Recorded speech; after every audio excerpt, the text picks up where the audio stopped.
J'espère que Donald Trump peut faire quelque chose pour mettre fin au génocide. Je vais répéter ce mot. Génocide. Il faut mettre fin au génocide dans la bande de Gaza. Ce n'est pas une guerre. Il le répète à plusieurs reprises et ça va même plus loin parce que pour la première fois, un haut fonctionnaire des Nations Unies a prononcé lui aussi ce mot de génocide.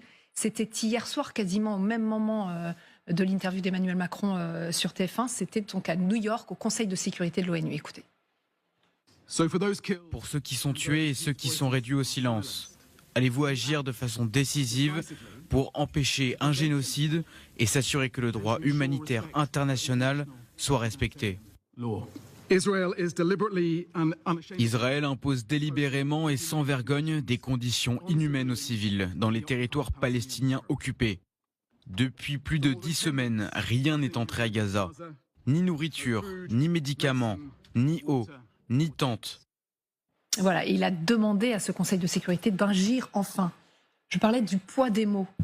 Effectivement, il y a Emmanuel Macron qui se fait de plus en plus sévère avec Benyamin Netanyahou. Et il y a ce mot génocide qui est de plus en plus repris. Est-ce que là, ça peut avoir une conséquence ou pas? Alors, c'est trop tôt pour le dire, bien évidemment. On est dans la période initiale. Le mot génocide, pour l'instant, n'a été attribué que dans quelques conflits. Bon, bien sûr, la Shoah, la guerre en Arménie, etc. Donc, il y a toute une série de pays. C'est extrêmement ciblé.